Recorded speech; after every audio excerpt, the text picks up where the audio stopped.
مستكملا وحامدا ومصليا ومسلما اما بعد۔ آج 20 سپتمبر 2024 ہمارے واٹس اپ چینل سنی جمیعت الاحناف میں یہ جو اسکین پیج میں نے بھیجا ہے اس کے تعلق سے چند باتیں عرض کرنی ہیں۔ برادران اہل سنت، جیسا کہ آپ جانتے ہیں ماہ ربیع النور شریف کی جب آمد ہوتی ہے تو ابلیس کے چیلے وہابی دیوبندی سنیوں کو کار خیر سے روکنے کے لیے طرح طرح کی باتیں کرتے ہیں، لاکھ جتن کرتے ہیں کہ سنی کسی طرح میلاد سے رک جائیں۔ ان کے ہزار بہانے ہوتے ہیں جس کا معقولیت سے ہر سال علماء اہل سنت تقریری و تحریری جواب دیتے ہیں، پھر بھی شیطان کے یہ چیلے باز نہیں آتے ہیں۔ اس میں سے ایک بھونڈا سا اعتراض یہ کہ چلیے آپ 12 کو عید میلاد منا رہے ہیں لیکن 12 کو حضور کی ولادت ثابت نہیں ہے۔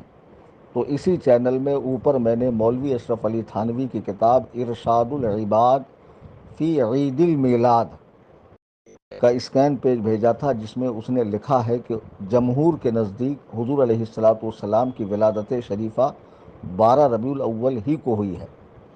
پھر یہ عقل کے اندھے، شکل کے گندے، دیو کے بندے یہ چیخنے لگتے ہیں کہ چلیے مان لیا حضور علیہ السلام 12 ربیع الاول کو پیدا ہوئے تو وفات بھی تو اسی دن ہوئی۔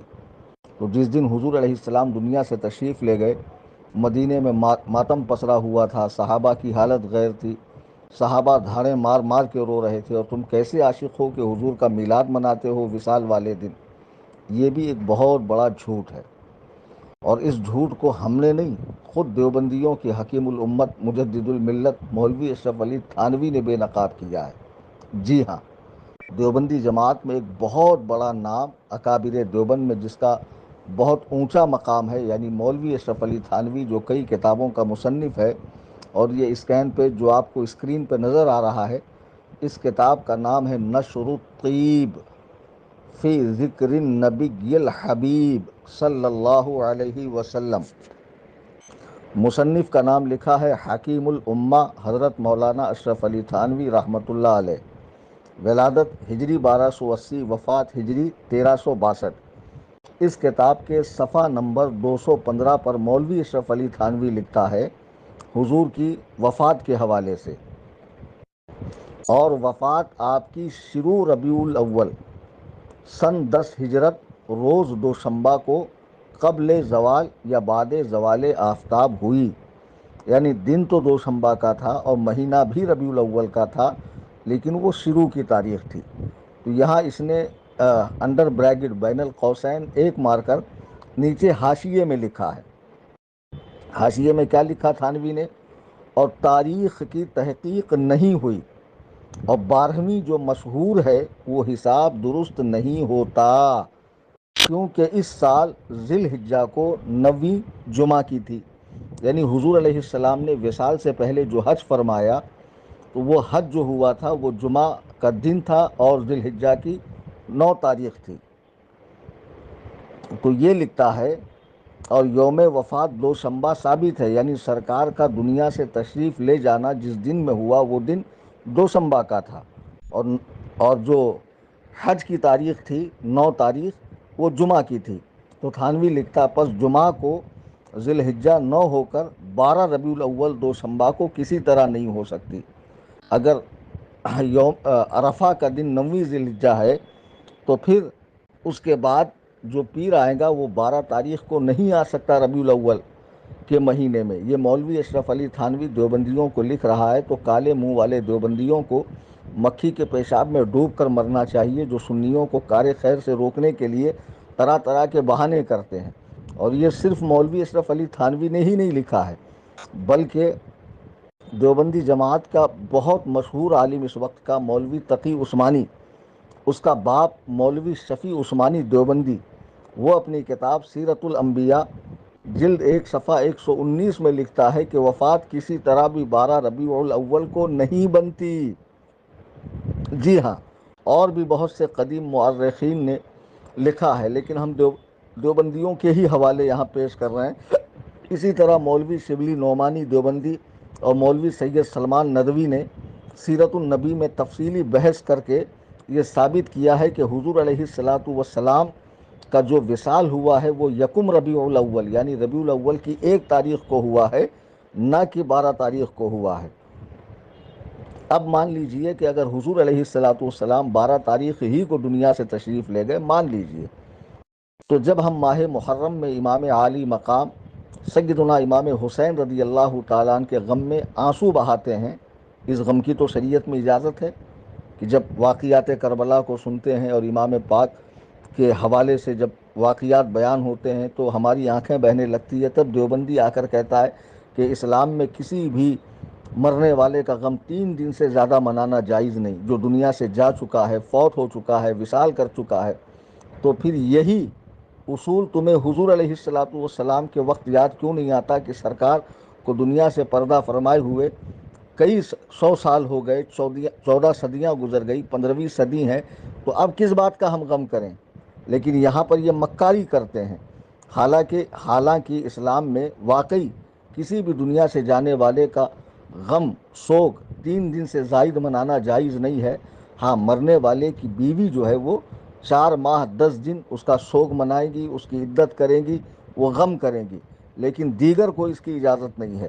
جیسا کہ آپ اس سلسلے میں احادیث دیکھیں، بخاری حدیث نمبر 1281، مسلم حدیث نمبر 2730، ابو داؤد شریف حدیث نمبر 1954، ترمذی شریف حدیث نمبر 1116، سنن نسائی حدیث نمبر 3443، ابن ماجہ حدیث نمبر 2072۔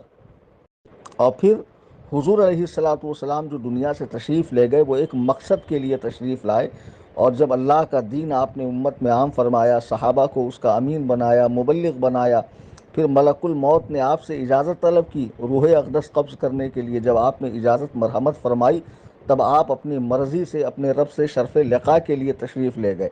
آنے واحد کے لیے حضور علیہ الصلوۃ والسلام پر موت کا قانون واقع ہوا، پھر ان کی مبارک زندگی دنیاوی زندگی سے بڑھ کر ہے۔ اور یہ میں نہیں کہہ رہا، یہ تو ہمارا عقیدہ ہے ہی۔ یہ عقیدہ دیوبندیوں کی مشہور کتاب المحنت علی المفنس صفحہ 38 پر آپ جا کر دیکھیں کہ وہ لکھتا ہے، یاد رکھیں کہ آپ حضور علیہ الصلوۃ والسلام کو صرف موت کا مزہ چکھایا گیا اور وہ آپ کی شان کے لائق تھا، پھر آپ کی زندگی دنیاوی زندگی سے بڑھ کر ہے۔ تو جب حضور علیہ الصلوۃ والسلام اپنی قبر انور میں زندہ ہیں تو پھر ہم غم کس بات کا کریں؟ اور پھر غم کرنا بھی ہو تو 3 دن سے زائد کی اجازت نہیں ہے، جبکہ یہاں 15 صدیاں گزر چکی ہیں۔ اور پھر یہ کہ 12 ربیع الاول شریف کو حضور علیہ الصلوۃ والسلام کا وصال ثابت ہی نہیں ہے۔ حضور علیہ الصلوۃ والسلام کا وصال مبارک 1 ربیع الاول کو ثابت ہے، اور جیسا کہ تمہارے مولوی اشرف علی تھانوی اور دیگر علماء نے لکھا۔ برادران اہل سنت سے میری گزارش ہے کہ اس چینل میں زیادہ سے زیادہ لوگوں کو آپ جوڑیں۔